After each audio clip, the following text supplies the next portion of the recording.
Hello everyone, welcome to a new blog. তোমরা সকলে কেমন আছো? আশা করি ভালো আছো। আমিও ভীষণ ভীষণ ভালো আছি। বাবাকে এখন জামা ঠিক করে দিচ্ছি যে বাবা কোন জামা পরবে। তো আজ ছিল আমাদের বৌভাতের নিমন্ত্রণ, তাও আবার আমার দাদার ছোটোবেলার বন্ধুর বৌভাত, মানে কতখানি কাছের আমাদের, বুঝতেই পারছো। তো সেই জন্য আমি ফার্স্টে বাবাকে জামা ঠিক করে দিলাম। বাবা ডাকাডাকি করছিল যে আমাকে একটা জামা আর প্যান্ট ঠিক করে দে। বাবাকে আগে জামা প্যান্ট ঠিক করে দিলাম যে বাবা কোনটা পরবে, তারপরে মাকে শাড়ি পছন্দ করে দিলাম, আর তারপরে ফাইনালি নিজে এসে নিজের জন্য ড্রেস পছন্দ করলাম রেডি হব বলে। তো আমি এখানে এই গ্রাউন্ডটা পরবো ভেবেছিলাম, গ্রিন কালারের, যেটা আমি দুর্গাপূজাতে নিয়েছিলাম। বড়জন আমি এটা দুবার পরেছি, তার বেশি পরা হয়নি। আজকে নিয়ে এটা 3 নম্বর বার আমার পরা হবে। আমার ভীষণ পছন্দের একটা ড্রেস এটা, আর কালারটাও ভীষণই সুন্দর, পরলে খুবই ভালো লাগে দেখতে। শাড়ি পরবো না ভেবেছিলাম, মা বলেছিল একবার যে শাড়ি পর, কিন্তু আমার একদমই ইচ্ছে করছিল না, কারণ শরীরটা খুব একটা ভালো লাগছিল না আমার। তো আমাকে দেখে কেউ বলবে না আমার শরীর খারাপ, কারণ আমার মনে বিশাল ফুর্তি, দেখেই বোঝা যাচ্ছে আমাকে। তারপরে আমি একটু সাজগোজ করবো বলে আয়নার সামনে গিয়েছিলাম। আর দেখো, আমি যখনই সাজগোজ করতে যাই এই ভদ্রমহিলা আমার মুখের দিকে তাকিয়ে থাকে। মানে আমি যখনই রেডি হই না কেন, ও ভাবে আমি মনে হয় ওকে ছেড়ে চলে যাচ্ছি, আর ওর কাছে আসবো না, তাই এক দৃষ্টে আমার দিকে তাকিয়ে থাকবে। আজকে আমাকে আর মাকে সাজগোজ করার সময় এত জ্বালিয়েছে, ঘর থেকে বেরোতেই চায় না।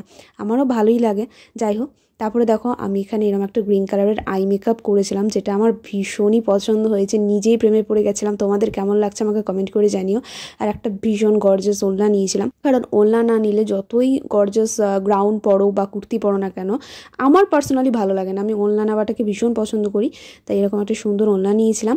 আর অক্সিডাইজের জুয়েলারি পরবো ভেবেছিলাম, তোমরা দেখতেই পেলে আমি অক্সিডাইজের একটা আংটি পরেছি, এই মালাটা পরেছিলাম, যেটা আমি মিশো থেকে নিয়েছি, খুবই সুন্দর। কেমন লাগছে আমাকে জানিও। চুলটা ছেড়েই দিয়েছিলাম, বাঁধিনি, কারণ চুলটা রিসেন্টলি আমি যেহেতু কেটেছি। আমার পিতাজিও পুরো রেডি। এই যে আমার বাবা রেডি হয়েছে।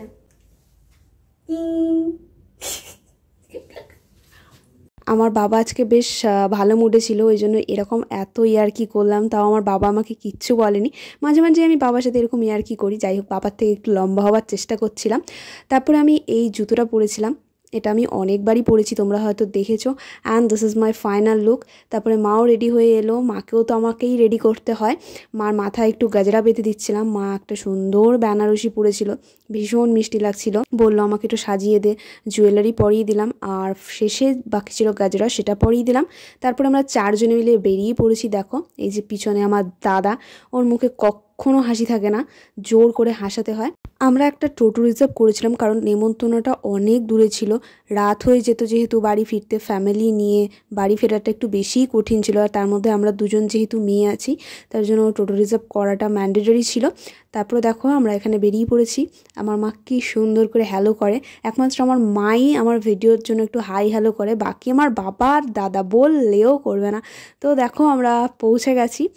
বিয়েবাড়ির গেট এরম করে সুন্দর করে সাজানো হয়েছিল, আর প্রচুর লোক নেমন্তন্ন ছিল, মানে প্রায় 3,500 প্লাস লোক নেমন্তন্ন করা হয়েছিল। মানে বুঝতেই পারছো কতখানি ভিড়। বউয়ের কাছে তো জায়গা পাওয়ার কোনো ব্যবস্থাই ছিল না। আর এই যে দাদা বৌদি, মানে নতুন বর এবং বউ, তোমরা অনেক অনেক আশীর্বাদ করো যাতে ওরা সবসময় ভালো থাকে, সুখে থাকে, এভাবেই একসাথে সারা জীবন থাকতে পারে। তারপরে মা এখানে গিফট দিল, আর মা দিয়েছিল গিফটে এরকম সোনার একটা সুন্দর নাকের। তারপরে বিয়েবাড়ি মানে বুঝতেই পারছো, ছবি তো তুলতেই হবে। ক্যামেরাম্যান ওখানে ছবি তুলছিল। তারপরে আমিও মাকে দাদাকে প্রত্যেককে আলাদা আলাদা করে ছবি তুলে দিলাম। আমারই সেরকম কোনো ছবি তোলা হয়নি, আমি সবার ছবি তুলতে তুলতে একদম ব্যস্ত থাকি। যাই হোক, চলো এবার তোমাদের সাথে একটু খাওয়া দাওয়াটা শেয়ার করা যাক। তো স্টার্টারেই ছিল এখানে পকোড়া, ফুচকা, কফি, এই 3টেই আইটেম ছিল। দাদা আমাদেরকে না বলেই নিজে একা একা ফুচকা খাওয়া শুরু করে দিয়েছিল। বললাম ফুচকা দে, দাদা আমায় একটা ফুচকা খাইয়ে দিল। মা গো মা, কি বলবো তোমাদেরকে, সে কি ঝাল! আমার তো খেয়ে পুরো হালুয়া টাইট। আমি বললাম আর খাবো না। যাই হোক, তোমাদের সাথে একটা দুর্দান্ত জিনিস শেয়ার করি। দেখো উপরে দেখছো, ওটা হচ্ছে সিসি ক্যামেরা। মানে ওকে তো নেমন্তন্ন করা হয়নি, ও বলছে তোরা আমাকে নেমন্তন্ন করবি না তো কি হয়েছে, আমি বাড়ির ছাদ থেকে বউ ভাত দেখবো। খুবই সুন্দর লাগলো, প্রচণ্ড কিউট একটা বাচ্চা ছিল। ওর সাথে পরে অবশ্যই আমি দেখা করেছি, ওর নাম হচ্ছে গবলু। আমি তো বলেইছি, আমি যখনই কোথাও বেরোই না কেন আমার এই বাচ্চাগুলোর সাথে দেখা হয়। আমার প্রত্যেকটা ভিডিওতে একটা জিনিস কমন থাকে, সেটা হচ্ছে বাচ্চাগুলো। তো দেখো, তোমাদের সাথে গল্প করতে করতে আমরা মেন কোর্সে চলে এসেছি, কারণ রাত 10টা বেজে গিয়েছিল। টোটো যেহেতু রিজার্ভ করা ছিল, তাই আমাদেরকে সঠিক সময়ে বাড়িও ফিরতে হতো। দেখো পাতা দিয়ে দিয়েছে, আর পাতার সাথে দেখো হাজমোলা, একটা করে সাবান আর টিস্যু পেপার দিয়েছিল। আর এই যে দেখছো এটা কিন্তু পেন নয়, এখানে মেনুটা লেখা ছিল যে আজ বৌভাতে কী কী মেনু করা হয়েছে। এই নিত্য নতুন জিনিসটা আমার ভীষণ পছন্দ হয়েছে, একদম ইউনিক। আমি অনেক বিয়েবাড়ি গেছি, এই জিনিসটা আমি কোনো জায়গাতে দেখিনি, যেটা আমার ভীষণ ভালো লেগেছে। তারপরে দেখো এখানে স্যালাড পড়ে গেছে পাতে, আমি লেবু দুটো চেয়ে নিয়েছি কারণ লেবু খেতে আমার ভীষণ ভালো লাগে। আলুর চপ ছিল, লেবু দিয়ে মাখিয়ে খেলাম, মোটামুটি বেশ ভালোই ছিল, আমার খুব ভালো লেগেছে। খুব একটা চপ খাই না, কিন্তু ইদানিং দেখছি আমি একটু একটু চপ খাচ্ছি, কি জানি কেন। আর পেঁয়াজ খেতে তো আমি ভীষণ ভালোবাসি। তারপরে দেখো পাতে পড়ে গেল গরম গরম ফ্রাইড রাইস। হ্যাঁ, ফার্স্টেই ফ্রাইড রাইস ছিল, ভাতও ছিল কিন্তু সেটা পরে ছিল, আর মুসুরির ডাল। আমার ডাল ভাত আর লেবু খেতে সত্যিই ভীষণ ভালো লাগে, সাথে যদি আলু ভাজা থাকে আমার নিরামিষের মধ্যে আর কিচ্ছু লাগে না। তার মধ্যে তো এখানে ফ্রাইড রাইস, ডাল আর লেবু, এই তিনটে জিনিসকে মাখিয়ে খেলাম, জাস্ট দুর্দান্ত লাগলো। পাতে পড়ে গেল ভাত, আর এই তরকারিটা যে দেখছো এটা হলো খাসির মেটে দিয়ে আলু কাটলের তরকারি, একদম নিত্য নতুন রান্না হয়েছিল ভাই, এখানে কি বলবো। আর রান্নাগুলো এক্সে বারকার এক ছিল, অসাম ছিল খেতে। তারপরেই দেখো পাতে পড়ে গেল কাতল কালিয়া, যেটা খেতে ভীষণ ভালো ছিল। আর একটু স্যুপ নিলাম, আমি বেশি নিইনি কারণ মারাত্মক ঝাল ছিল রান্না, আর আমার পরিবারের কেউই ঝাল রান্না একদম খেতে পারে না। দেখো মাছটা ভীষণ সফট ছিল, আমি খেলাম, আমার তো খুবই ভালো লেগেছে। আর যেটা ছাড়া বিয়েবাড়ি অসম্পূর্ণ বস, বাঙালির বিয়ে বলে কথা, খাসির মাংস, খাসির মাংসের কালারটা দেখেছো, আর কি সফট, পুরো তুল করছিল। মাংসে হাত দেওয়ার সাথে সাথে মাংস ছুটে হাতে চলে আসছিল, একটু লেবু দিয়ে ভাত মাখলাম আর একটু খাসির মাংস নিয়ে মুখে পড়ে দিলাম, উফ স্বর্গ স্বর্গ, যা দুর্দান্ত ছিল খেতে, জাস্ট জমিয়ে খাওয়া দাওয়া করেছি। তারপরে শেষ পাতে ছিল দই। দই খেতে তো আমার ভীষণই ভালো লাগে, সেটা টক দই হোক চাই মিষ্টি দই। আর মিষ্টিও ছিল, চাটনিও ছিল, কিন্তু আমি মিষ্টি চাটনি কিছু খাবো না বলে নিইনি, কারণ খাবার নষ্ট করতে আমি একদম পছন্দ করি না। খাওয়া দাওয়া কমপ্লিট করে আমরা একটু প্রোগ্রাম দেখছিলাম, কারণ এখানে একটু গান বাজনার ব্যবস্থা করা হয়েছিল, গায়ক গায়িকাদেরকে আনা হয়েছিল যারা স্টেজে গান করছিল। ওই দেখো পিছনে পুচকুটা আমাকে বলছে, তুই আমার বাড়ির সামনে ভিডিও বানাচ্ছিস, দেখে নিব তোকে, দাঁড়া।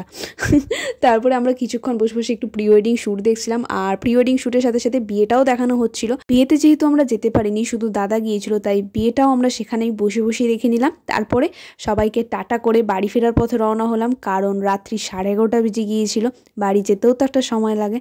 আর বাড়ি ফিরে সবচেয়ে বাজে লাগে মেকআপ তোলা, ফ্রেশ হওয়া। মেকআপ করার সময় তো আনন্দ লাগে, কিন্তু সেই রাত্রে এসে মেকআপ তোলার বিছানার অবস্থা দেখছো, সব ছড়িয়ে ছিটিয়ে আছে।